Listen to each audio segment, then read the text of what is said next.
வணக்கம் friends, welcome to சுபீஸ் wonderland. இன்றைக்கி நம்ம பார்க்க போகிற ரெசிபி ரொம்பவே சுவையான பூசணிக்காய் அல்வா தாங்க. கண்டிப்பாக நீங்களும் இந்த ரெசிபியை ட்ரை பண்ணி பாருங்கள் ஃப்ரெண்ட்ஸ். இந்த தருணத்தில் சப்ஸ்கிரைபர் ஆகிய உங்களுக்கு ஃபியூச்சர் சப்ஸ்கிரைபர்களுக்கு என்னுடைய நன்றி கலந்த வணக்கத்தை தெரிவித்துக்கொண்டு இப்போ ரொம்பவே சுவையான பூசணிக்காய் அல்வா எப்படி ரெடி பண்ணலாங்கிறத பார்க்கலாம் வாங்க. ஃபஸ்ட்டு நம்ம பூசணிக்காய் அல்வா செய்கிறதுக்கு பூசணிக்காவை தோலெல்லாம் நல்லா சீவி எடுத்துகிட்டு வந்திருக்கேன். இதை நான் இப்போ நல்லா துருவி எடுத்துக்க போகிறேன். இந்த பாருங்கள், இந்த மாதிரி நீல வாக்கில் பூசணிக்காய் எல்லாத்தையும் துருவி எடுத்துகிட்டு வந்துக்கலாம். பூசணிக்காய் எல்லாத்தையும் நீல வாக்கில் துருவி எடுத்துகிட்டு வந்தாச்சு. இதை தனியாக எடுத்து வச்சுக்கலாம். இப்போ ஒரு பேனை ஹீட் பண்ணியிருக்கேன். இதில் 1 டேபிள் ஸ்பூன் அளவுக்கு நெய் ஆட் பண்ணிக்கிறேன்.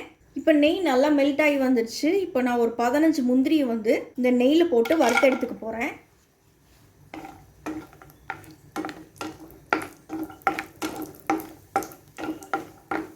இப்போ முந்திரி எல்லாம் நல்லா வறுபட்டுருச்சு. இப்போ முந்திரி தனியாக எடுத்து வச்சுக்கிறேன்.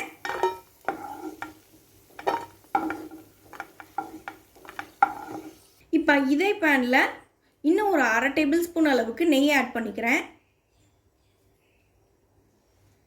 இப்போ நெய் நல்லா மெல்ட் ஆயிடுச்சு. இப்போ நம்ம துருவி வச்சுருந்த பூசணிக்காவெல்லாம் இதில் சேர்த்துக்கலாம்.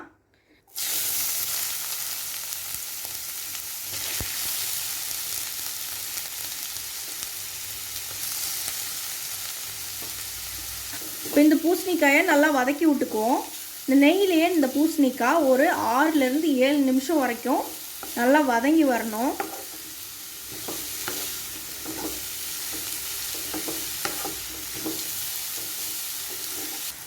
இப்போ நான் ஒரு 4 ஏலக்காவை நல்லா தட்டி அதோடைய சீடு மட்டும் ஆட் பண்ணிக்கிறேன்.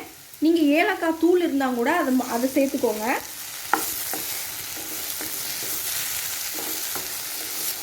இப்போ பூசணிக்காய் எல்லாமே ரொம்ப சூப்பராக ஃப்ரை ஆகி வந்துடுச்சு.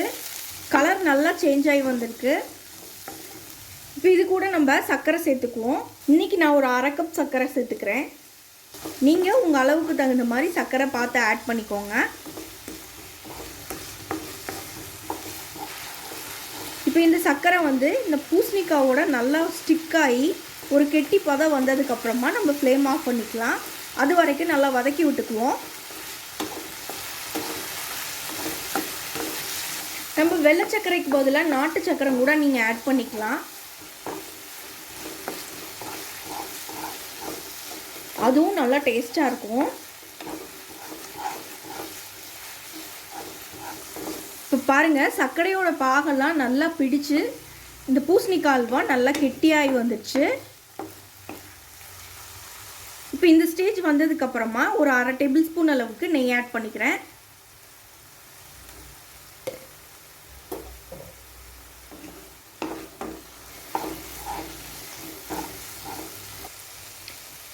இப்போ நான் ஃப்ரை பண்ணி வச்சுருக்க முந்திரியை இந்த அல்வாவோட சேர்த்துக்கிறேன்.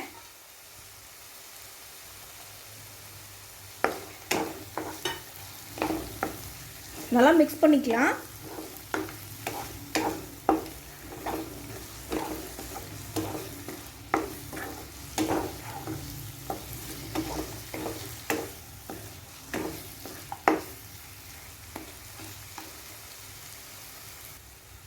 அவ்வளோதாங்க, நமக்கு பூசணி அல்வா சர்வ் பண்ண ரெடி ஆயிடுச்சு. இப்போ நான் ஃப்ளேம் ஆஃப் பண்ணிக்கிறேன்.